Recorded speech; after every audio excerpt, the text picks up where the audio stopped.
They thought this was ordinary, an ordinary disagreement, an ordinary fallout, an ordinary shifting of loyalties.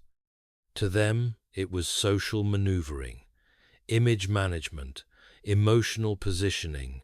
They believed they were simply gaining the upper hand in a personal conflict. The narcissist did what narcissists have done since the beginning of time: reshape reality without technically changing the facts. Not by inventing wild lies necessarily, but by rearranging emphasis, by omitting key details, by casting themselves in softer light while letting your image grow dimmer in the background. It did not feel like a war to them. It felt like strategy. They gathered sympathy quietly. They introduced a new supply as evidence of progress.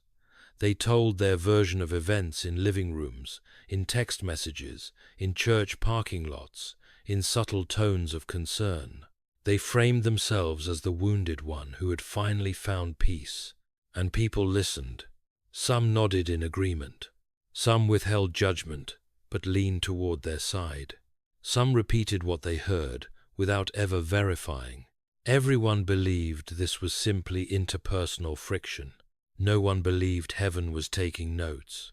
But Scripture is clear that nothing done in darkness remains unseen, not because God is spying, but because moral law is woven into the fabric of existence itself. One does not touch fire and remain untouched. One does not sow deception and harvest peace. Yet they believed they could. They believed you were fragile. They believed you were replaceable. They believed your silence meant defeat. To them, you were simply someone who could be redefined. But what they never considered, what never entered their thinking, is that they were not merely handling a person.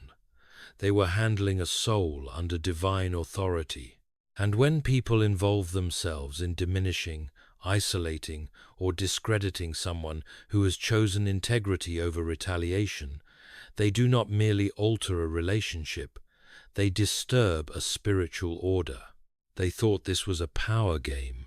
They did not realize they were stepping into consequence. But the problem began when you stopped participating in the play altogether. When you walked away, the system lost its center. There is something profoundly unsettling about a righteous silence. Not the silence of defeat, not the silence of fear, but the silence of someone who has entrusted the matter to God. When you walked away, you did not collapse. You did not retaliate. You did not engage in public defense campaigns. You did not gather allies to counter the distortion. You simply withdrew your participation from the machinery that had been feeding itself on your response. And that withdrawal did more than create physical distance. It removed the axis. Narcissistic systems are not sustained by love. They are sustained by reaction, by tension, by emotional circulation, by the constant need to define and redefine who is right, who is wrong, who is stable, who is flawed. You had once unknowingly functioned as the gravitational center of that orbit. Every accusation required your defense. Every distortion required your explanation. Every emotional escalation required your energy. When you stepped out, the orbit destabilized. There was no longer an opponent to provoke, no longer a mirror to reflect blame back onto, no longer an emotional anchor to absorb projection. For those who have walked with Christ for decades, you understand something younger believers often do not. Stepping away is sometimes the most radical act of faith. It is not passivity, it is surrender of vengeance into God's hands. Romans reminds us, "Vengeance is mine, says the Lord." That verse is not poetic comfort, it is structural truth. The moral architecture of the universe does not collapse when you refuse to defend yourself. But when you withdrew, something subtle shifted. The narcissist could no longer point to your reactions as proof of instability. There were no frantic messages, no explosive confrontations, no public rebuttals. There was only composure, and composure terrifies someone who relies on chaos to maintain control. Meanwhile, the new supply, who had once believed they were stepping into a healthier dynamic, began to sense tension that did not align with the narrative they had been told. The peace that was promised felt conditional. The admiration felt measured. The intimacy felt monitored. Without you present as the designated problem, unresolved patterns had nowhere to go but inward and outward toward the next closest source. And here is the part many people in midlife understand deeply. When grace lifts from a situation, reality becomes clearer, not as lightning from heaven, but as exposure of what was already there. Your prayers had once stabilized the environment. Your forgiveness had once softened volatility. Your restraint had once delayed certain consequences. When you left, you did not curse them. You removed your intercession, and in that vacuum, truth began its quiet work. Not dramatic, but inevitable. And in that moment, the cycle did not end. It simply began repeating, but with someone else standing where you once stood. The new supply began to experience the same script. At first, they felt special, not just preferred but elevated. They were not merely entering a relationship, they were entering a narrative. A story carefully told about how things had gone wrong before. A story where the narcissist appeared wounded yet resilient, misunderstood yet noble, patient yet betrayed. And within that story, the new supply was subtly positioned as evidence of growth. They were told, implicitly or explicitly, that this was different, that this connection was calmer, healthier, more aligned. The contrast was clear. What failed before would not fail now, because now the right person had arrived. And for a time, it felt true. There was attentiveness, there was validation, there was the intoxicating warmth of being chosen after someone else had been cast aside. For many, especially those in midlife who still believe in redemption and renewal, this feels like grace. It feels like restoration. But narcissistic patterns are not erased by enthusiasm. They are merely delayed by novelty. Slowly, almost imperceptibly, control began to surface. Not as commands, not as overt domination, but as subtle recalibration. Tone began to matter more than truth. Agreement felt safer than honesty. Questions were met with disproportionate defensiveness. Comparison entered quietly. You handle things so much better. You're not like before. I finally have peace. At first, comparison feels like praise, but comparison is never neutral. It is triangulation. It creates hierarchy. It creates instability. It ensures that approval is conditional, because the moment comparison exists, it can be reversed. Gradually, manipulation appeared not as cruelty, but as confusion. Conversations were remembered differently, promises were reframed, concerns were minimized. The emotional climate shifted without explanation. The new supply found themselves adjusting. They adjusted how much they expressed. They adjusted how firmly they disagreed. They adjusted how deeply they questioned. Not because they were weak, but because peace felt fragile. And then something more unsettling began to unfold. The story about you did not fully align with lived experience. If you were truly unstable, why do similar tensions surface now? If you were truly irrational, why does walking carefully feel familiar? If you were truly the aggressor, why does control feel structured rather than reactive? Cognitive dissonance does not explode. It accumulates. Small inconsistencies, repeated patterns, emotional déjà vu. The new supply began to see structure where they had once seen isolated incidents. They began to ask questions not aloud at first, but internally. Is this really growth? Is this really different? Or am I standing in the same place someone else once stood? And this is where moral gravity begins its quiet work. Because once someone recognizes pattern, they cannot fully unsee it.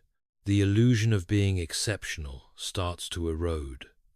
The realization that they may not be the upgrade, but the continuation carries psychological weight. The narrative that once felt secure now feels unstable, and instability weakens control. The narcissist senses this shift instinctively. Narrative reinforcement increases. The old story is repeated with sharper edges. Your name may reappear in conversation, not as memory, but as cautionary tale. But repetition cannot permanently silence experience. Experience reshapes perception. The new supply realizes something profound and uncomfortable. They were not stepping into healed territory. They were stepping into the same architecture, only redecorated. And when that recognition settles in, something irreversible happens. They begin to detach emotionally, not dramatically, not rebelliously, but cautiously, because when someone sees the script, they begin to resist their assigned role. And once resistance begins, control weakens. Meanwhile, the narcissist began to lose control over the old narrative they once carefully constructed. The story they built began to crack. There is something unsettling about watching a story survive, long after the conflict has ended. For a while the narrative felt solid. It had shape. It had emotion. It had certainty. And most importantly, it had a target. You. Every grievance needed a face. Every accusation needed contrast. Every emotional retelling required a villain to justify the intensity. As long as you were present, responding, defending, clarifying, the story felt alive. But you stepped away, and suddenly there was no one left to blame. No new examples. No fresh evidence. No dramatic reaction to reinterpret as proof. The narrative began speaking into emptiness. And something strange happens when anger continues without opposition. It stops looking like righteousness. It starts looking like fixation. If you were truly the problem, why does the tension remain after you are gone? That question does not shout. It lingers. Without you in the room, the emotional energy once directed at you has nowhere clean to land. The intensity that once felt justified now feels disproportionate. The urgency feels out of place. The repetition feels rehearsed. Silence does what confrontation never could. It removes distraction. And when distraction disappears, inconsistencies become visible.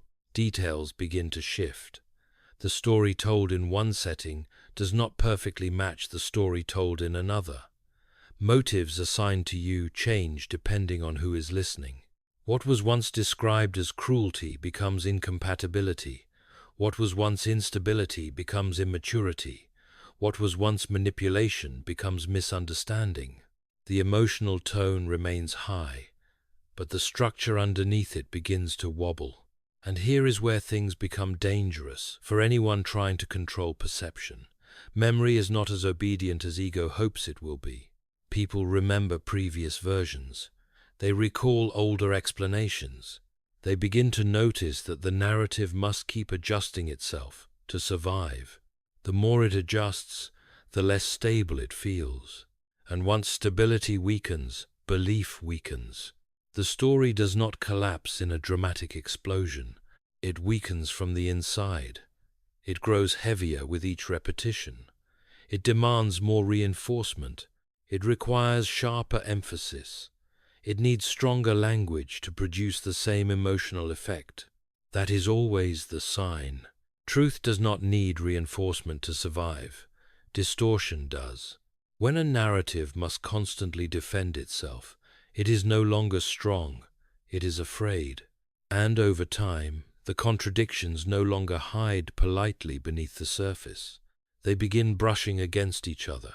Statements made months ago clash with recent explanations. Emotional certainty collides with observable reality. Confidence sounds forced instead of grounded. The story that once imprisoned you begins to strain under its own weight, not because you attacked it, not because you exposed it, but because it cannot remain coherent without you as its centerpiece. When you remove yourself, the truth does not rush in immediately, but the illusion loses oxygen. The narcissist may continue speaking, may continue retelling, may continue emphasizing old grievances, but something has shifted. The emotional charge is still there, the intensity is still there, yet the foundation feels unstable.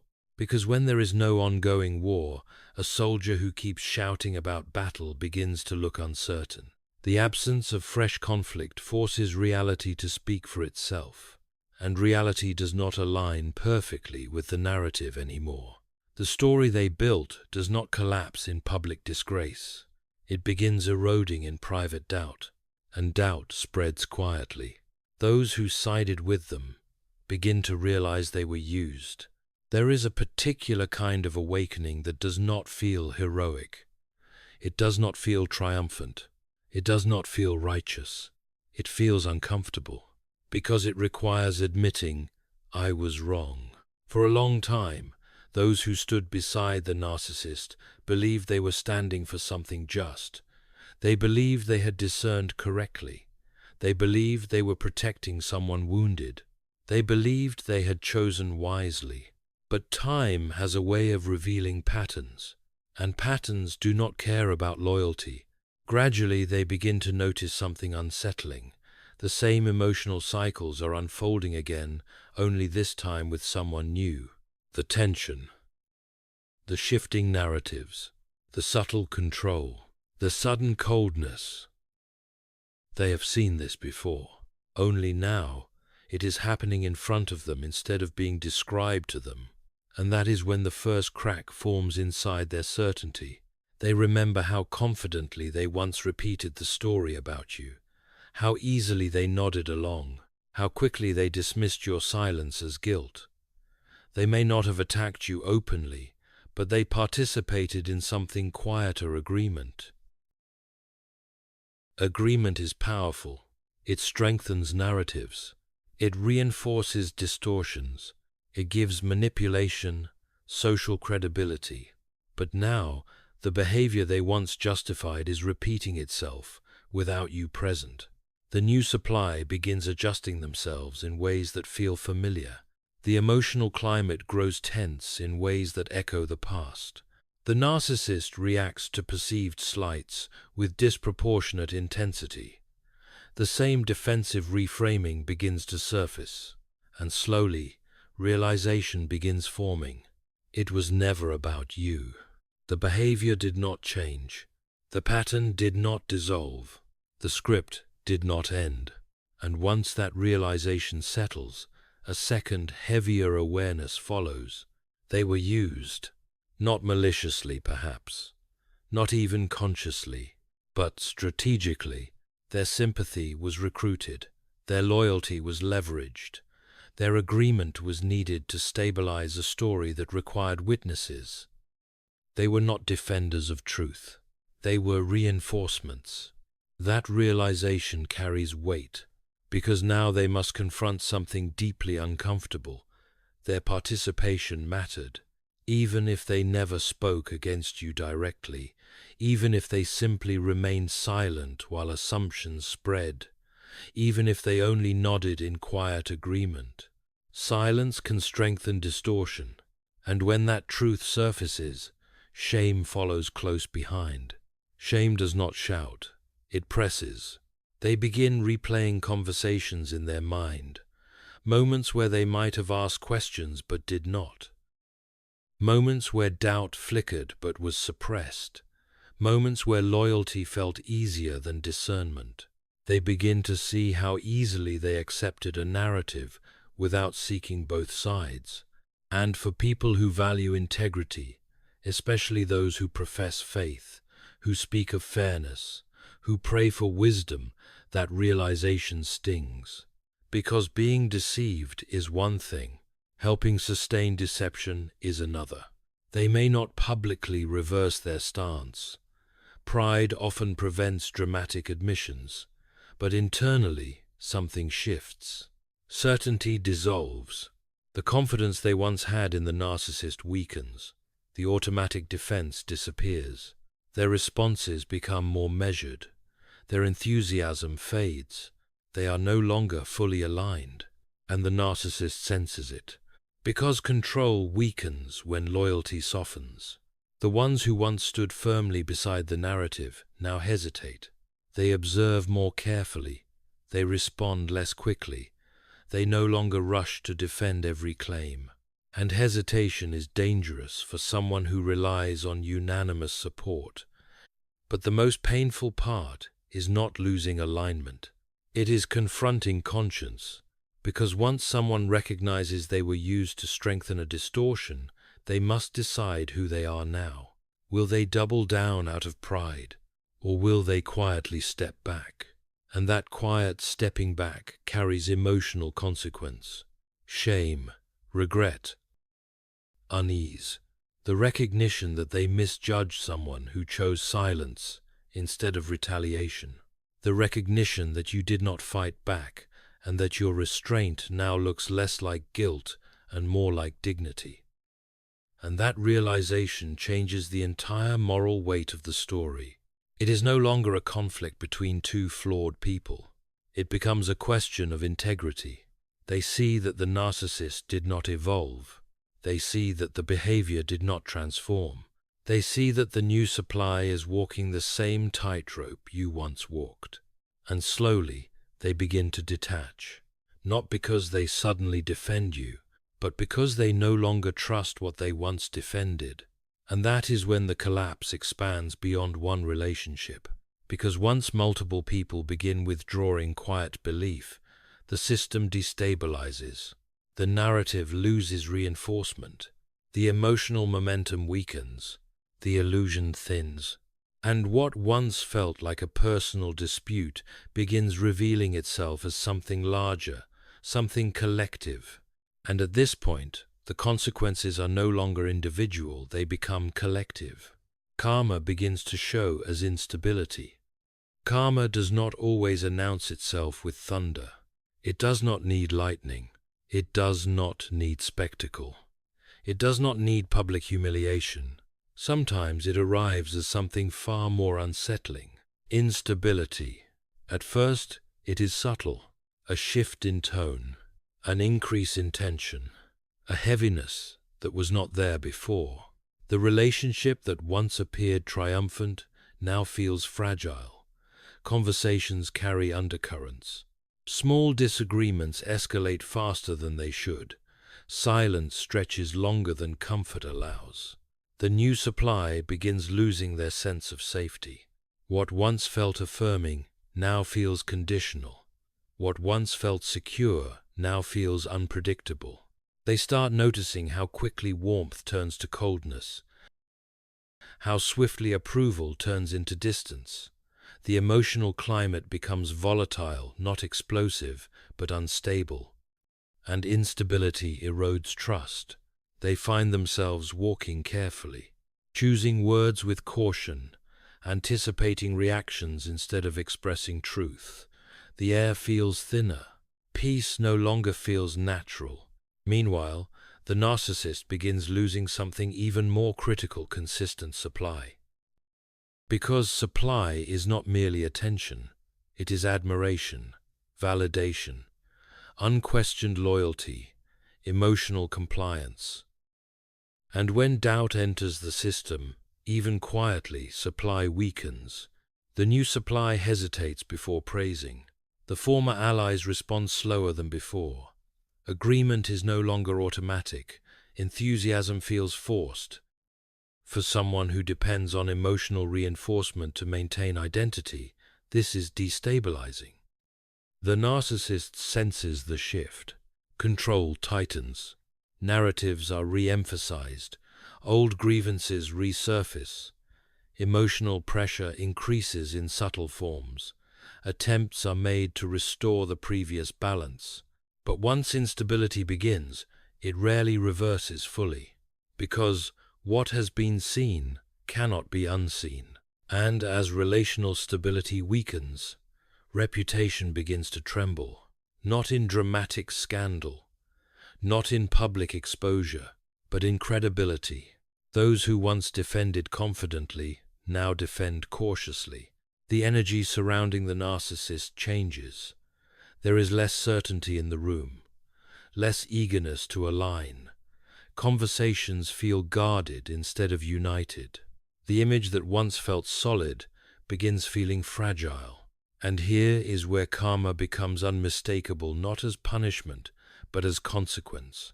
When a structure is built on distortion, it requires constant reinforcement. When that reinforcement weakens, the structure shifts. Relationships strain.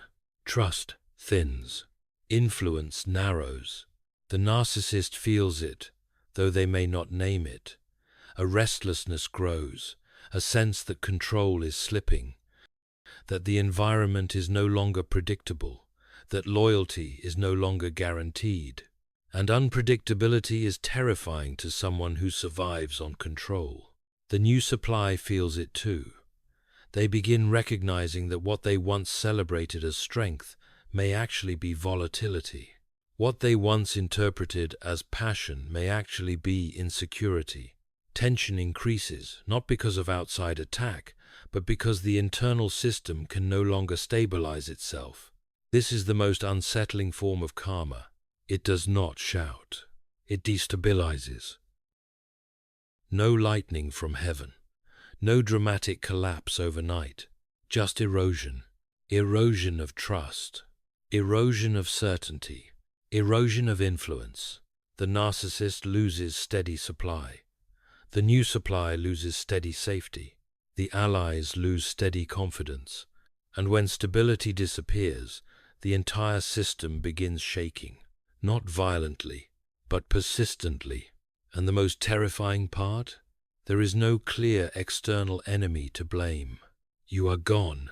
There is no confrontation to point to, no visible attack, no obvious cause, only tension that grows from within. That is the weight of moral imbalance. It does not require divine spectacle. It requires time, and time exposes what manipulation tried to conceal. Everything feels slightly off, slightly strained, slightly unstable, until slightly becomes normal. And what once looked like triumph now feels like survival. When everything begins to fall apart piece by piece, the late question finally surfaces. They wish they had never gotten involved. Regret does not arrive when the damage is done. It arrives when the door is already closed. At first, they believed they had won something, a position, a narrative, a sense of superiority. They believed that pushing you out secured control, secured influence, secured stability. But what they did not understand is this. You were not the unstable element. You were the stabilizer. And now that you are gone, they are not dealing with conflict. The narcissist begins remembering something they never valued properly, your restraint. Not because it flattered them, not because it worshipped them, but because it grounded the space. When tension rose, you absorbed it without exploding. When accusations flew, you did not retaliate publicly.